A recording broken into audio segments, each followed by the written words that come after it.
beloved ones. I wanted to share something on fear here. Uh, I'm going to see if I can explain this. I was explaining it to my son's aunt, and the way I put it, she made it clear there was a better way to explain this. So let me say this up front. God doesn't cause trials and problems and painful things to happen, but He will allow them so that they can be used for good. It says God uses all things for the good of those who love Him. So while we're going through it, it's never fun. We want it to be over. But just trust that it will benefit you, others, or God's glory, or all of it. He will use it. Think on Joseph. He was sold by his brothers into slavery. Then he was bought by Potiphar. And that master knew that God's blessing was on him. Everything Joseph touched prospered. But then he was falsely accused by Potiphar's wife of rape because he refused to have sex with her. So then he's put in prison. And ultimately, he interprets a dream of two of Pharaoh's servants correctly. The one that lives tells the Pharaoh when he's being tormented by nightmares that Joseph has this gift, and then when he properly interprets it, he's given the position of being the second most powerful man in all the world. But through all this, he never sinned against God. He never spoke evil of God, and trusted that God would use it. And how did he? Wow. He is a picture of Jesus, Joseph is. Like many characters, his Egyptian name was Zappanaphaneah, which means Savior. And he was sold by his brothers for 20 pieces of silver. And with inflation, as it were, it would be equal to the 30 pieces of silver because that was the price of a slave. So 20 pieces was the price of a slave in Joseph's time, and 30 pieces was the price of a slave in Jesus' time. So God used all of that for his good, not only for him, but to save his people and the lives of many. And look how it glorified God. So my point is, God will never allow you to go through something painful or terrible without you coming out on the other side with it benefiting, okay? We see the apostles, they suffer. Paul even said it. Us apostles, we are beaten. We're the lowest. We suffer hunger and lack and prison and all these things. But Jesus promised that the suffering of this world is nothing compared to the things he has prepared for those who love him. So, although we can't see it, God will never allow one of his children to suffer a trial of any sort that ultimately isn't used for good. Okay? He will not allow you to suffer. How did I put that? I wrote it down and I said, God won't let you suffer something without a point. Pointless suffering. Okay? God will not allow one of his children any pointless suffering. Okay? Now, the real message I want to give you here is sorry, I got itchy here. If you have constant fear, like the enemy, either through your own thoughts or the enemy is whispering thoughts of fear, this is going to happen to you. You're going to lose your house. God's not going to take care of you. He has so far. You lived. He took care of you yesterday. He'll take care of you tomorrow. It's not always going to be the way we think he should do it, which of course would be comfortable. And I don't know if you've met many people that haven't ever been through anything in their lives. They are insufferable. They have no character. None. They have no empathy or care. They haven't gone through anything, so they're hard to be around. And this will always develop our character. It refines us as gold tried by fire. Okay? So if let's get that out of the way. If you endure something, a trial or something bad, and you are a child of God, know that it will never be pointless suffering and that God will always give you victory no matter what. It'll be for good. With that being said, the enemy is whispering thoughts of fear to you constantly. That's actually good news because you'll see that when Satan actually does attack and destroy people's lives or take things from them, there is no warning. Why? So the enemy is trying to take your victory, your peace, and your joy because that's all he's allowed to do. See, God has to give the enemy permission before he can touch any one of his children.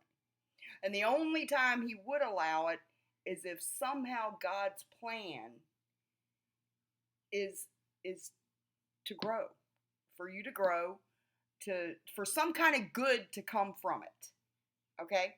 That's the only time. So if you endure something, always know you're going to come out on the other side. You get it? Okay. Also, if the enemy is whispering this kind of fear to you constantly, it means he does not have the permission to do the things he's threatening. Because if he had the permission from God to do it, he'd just do it. Do you see what I'm saying here? Brooke, did that make sense?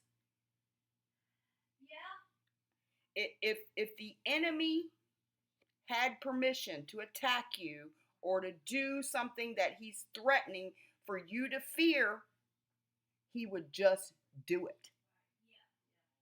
The threat means he hasn't had permission to do it. So now he's trying to take your victory, your joy, and your peace. So the only thing he does have permission to do is lie. Right? I'm going to show you this in Scripture. See, when Satan attacks, it is without warning. So the only reason he would give you any kind of spirit of fear is because he doesn't have permission to do it. Because if he did, he'd just do it. All right? So the thing that you fear, he doesn't have permission to do to you. That's what I'm telling you. Or otherwise, he wouldn't be whispering in your ear, trying to stir up fear and doubt, take away your peace, and all of that. Because God does not give us a spirit of fear, but of power, love, and sound mind. So you do not have to worry. If the fears, like if you're OCD, these are for my brothers and sisters with OCD. If you have that, and it's a constant fear of whispering that this is going to happen and this might happen, and it's not going to. Because if he had permission, he wouldn't try to threaten you with it. He'd just do it. All right? I'm hoping you're hearing me on that. Let's look at Luke 22:31, starting there. And the Lord said, he's talking to Peter, Simon, Simon, behold, Satan has desired to have you, that he may sift you as wheat. But I have prayed for thee, that thy faith fail not, and when thou art converted, strengthen thy brethren. So we see here that Satan is asking for permission to sift Peter like wheat, but the Lord intervened. So did he sift him as wheat? No. All he was allowed to do was let Peter deny him. And then Jesus already knew, because he tells him flat out, you say you go to the death with me, you're going to deny me 3 times before the cock crows.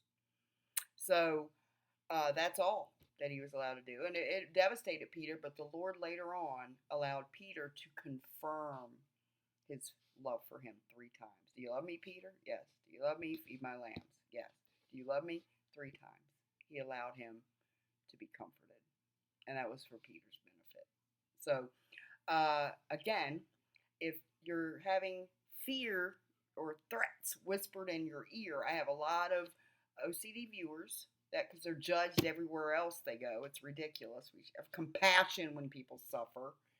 And if those fears are constantly being threatened to you, it means that he can't do it. If he could, if he had permission, he wouldn't have to threaten you and try to take your victory, your peace, and your joy. You'll see here in Job, I'm going to show you again where he asked God to destroy one of God's children. We know he asked for Peter, and God didn't allow him to have Peter. All right? The only thing he was able to do, and I don't know. I mean, I'm speculating. Maybe he knew that Peter would betray him and therefore thought that gave him access to be able to destroy him. You know? So we know that he's got a limited amount of information of the future, just a limited, not like God, who's omnipresent and knows all things. But maybe that was it, right? So in either case, he wasn't allowed. Okay? So these threats, these fears, this is all a lie. Okay? He comes to steal, kill, and destroy. He's a liar, and he's the father of lies. All right? So without anything that's ever done will be with God's permission and will always be for good. While you're going through it, it's not going to feel like it. So remain faithful during trials because God will use it. I can look back at all the horrific things that have happened, and I would never want to go through them again. But the character development and bringing me close to the Lord, I would never trade it. I wouldn't change a thing because it has made me who I am. And God will use it for good. So see, there's always good news all around. It's not fun while we go through it. Okay? It's not. But anything that does happen will not be pointless suffering. I'm telling you, it will not be pointless.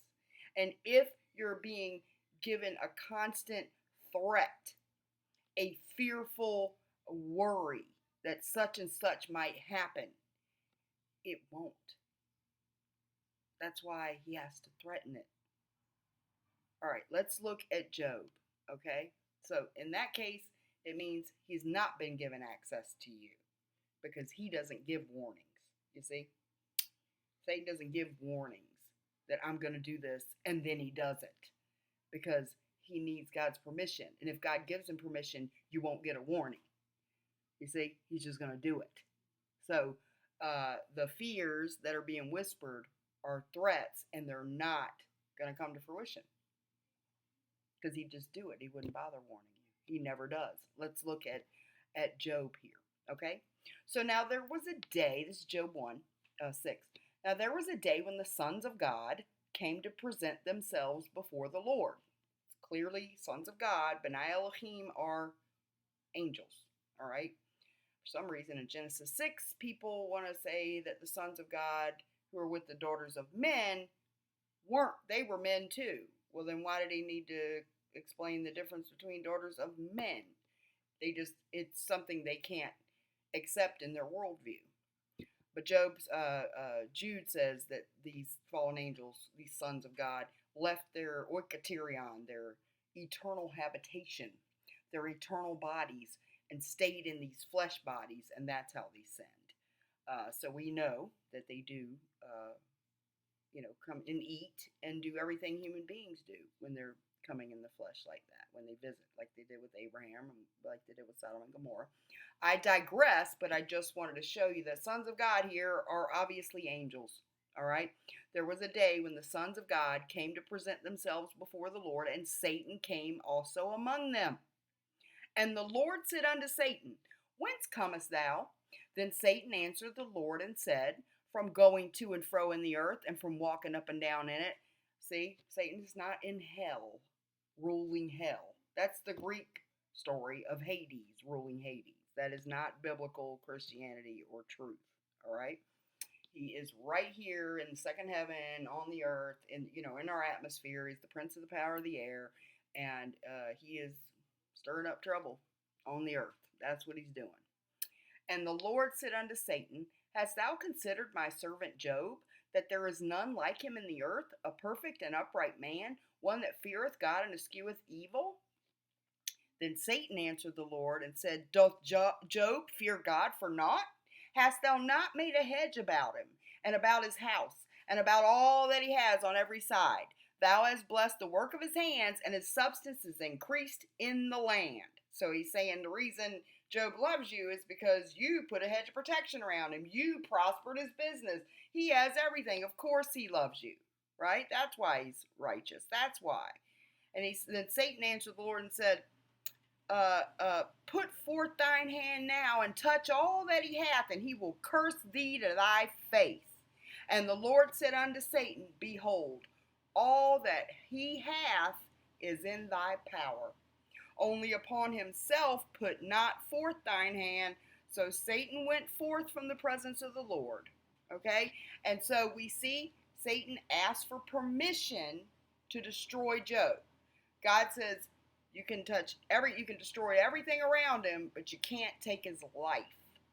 And it's too hard to explain. It's the study of Job. I know it's a tough book sometimes, but we're not going to get into that. My point here is that he needs God's permission before he can do anything like that to one of God's children. And if he does permit it, it's always for good that we don't understand, that we don't yet see. Okay? So if you're ever in a period of suffering, you won't be warned about it. Okay? It's just going to happen, but always know that God's going to get you past it. Now, if you're having, on the other hand, if you're getting threats that are fearful, like this is going to happen and you're going to lose this and he's going to take this, then that's just a threat. Because the reason Satan's warning you or trying to get you to worry is to stir up fear in you and give you a spirit of fear and take away your victory and peace, because he doesn't have the access to you. If he had the access to do these things he's threatening, he would just do them. You don't see Satan going to Job and say, this is going to happen, and this is going to happen, and this is going to happen. He doesn't do any of that. He just does it, right? So if you are having constant fear over something, odds are that's not going to happen, all right? There's some things that are normal, natural fear. That's normal. But then there's fear that's the opposite of faith. Constant worry that God's not going to provide for you, or God's not going to take care of you, or God's not faithful. These types of fear, things that he threatens to do, he doesn't have the power to do them. God has not given him permission to do them, or he'd just do it. So that's one way to have some comfort around it. That if you're being threatened over constant fear that something's going to happen, then that means the enemy is just trying to take your peace, because God has not given him permission to do that to his child. You see, I hope you're getting my point to this. I really hope so.